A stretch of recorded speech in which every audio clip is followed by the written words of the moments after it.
ಸಿನಿಪ್ರಿಯರು ನೋಡಲೇಬೇಕಾದಂತಹ story ಇದು. ಭಾರತೀಯ ಚಿತ್ರರಂಗವೇ ಶಾಕ್ನಲ್ಲಿದೆ. ಚಿತ್ರರಂಗವೇ ಬಂದ್ ಆಗಲಿದೆಯಂತೆ. ಚಿತ್ರರಂಗದ ನಿರ್ಮಾಪಕರು ನಷ್ಟದಲ್ಲಿದ್ದಾರಂತೆ. ಹಾಗಾದ್ರೆ ಯಾವ ಕಾರಣಕ್ಕೆ ಚಿತ್ರರಂಗ ಬಂದ್ ಆಗುತ್ತೆ? ಸಿನಿಪ್ರಿಯರಿಗೆ ಶಾಕಿಂಗ್ ನ್ಯೂಸ್ ಇದು.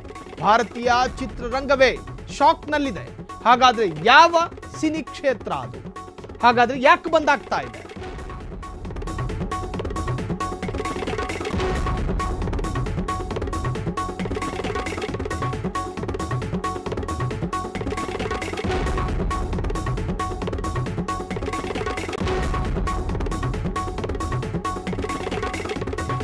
ಸರ್ಕಾರಕ್ಕೂ ದೊಡ್ಡ ಮಟ್ಟಗಿನ ಆದಾಯ ಇರತಕ್ಕಂತಹದ್ದು ಸಿನಿ ಕ್ಷೇತ್ರದಿಂದ.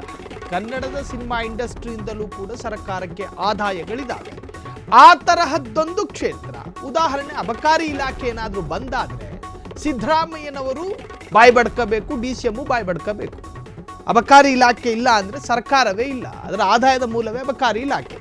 ನಾನು ಉದಾಹರಣೆ ಹೇಳಿದ್ದು. ಸೊ ಸಿನಿ ಇಂಡಸ್ಟ್ರಿಯು ಕೂಡ ಸರ್ಕಾರಕ್ಕೊಂದು ಆದಾಯದ ಮೂಲನೇ. ಆ ತರಹದ ಒಂದು ಚಿತ್ರರಂಗವೇ ನಷ್ಟದಲ್ಲಿದೆ.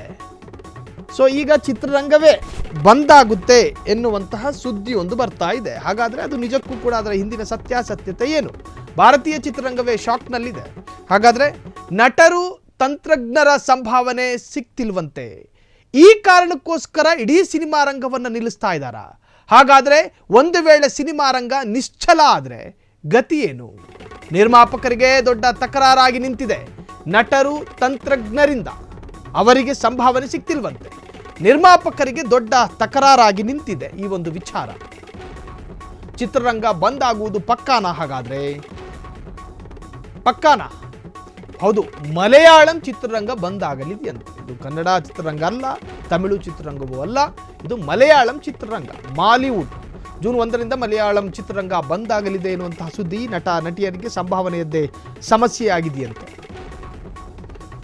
ಇದೇ ಕಾರಣಕ್ಕೆ ಚಿತ್ರರಂಗ ಬಂದ್ ಮಾಡಲಾಗುತ್ತಿದೆ ಎನ್ನುವಂಥ ವಿಚಾರ ಈಗ ಕೇಳಿ ಬರ್ತಾ ಇದೆ. ಮಾಲಿವುಡ್ ಅಂದರೆ ಇಡೀ ಭಾರತೀಯ ಚಿತ್ರರಂಗದಲ್ಲಿ ಮಾಲಿವುಡ್ ಅತಿ ಕಮ್ಮಿ ರಿಮೇಕ್ ಮಾಡುವಂಥ ಒಂದು ಸಿನಿಮಾ ಇಂಡಸ್ಟ್ರಿ ಅಂತ ಕರೆಸಿಕೊಳ್ಳುತ್ತೆ. ತಮ್ಮನ್ನು ತಾವು ಇನ್ನೊಬ್ಬರನ್ನು ಕಾಪಿ ಮಾಡೋದಿಲ್ಲ, ಇನ್ನೊಬ್ಬರನ್ನು ಇಮಿಟೇಟ್ ಮಾಡೋದಿಲ್ಲ, ಅನುಕರಣೆ ಮಾಡದೆ ತಮ್ಮ ಸ್ವಂತ ಸ್ಟೋರಿಯಿಂದ ಸಿನಿಮಾ ಮಾಡುವ ಸಾಕಷ್ಟು ಚಿತ್ರರಂಗಗಳಿದ್ದಾವೆ. ಅದರಲ್ಲಿ ಬಹುಮುಖ್ಯ ರ್ಯಾಂಕ್ನಲ್ಲಿ ಬರೋದು ಇದು ಮಾಲಿವುಡ್, ಮಲಯಾಳಂ.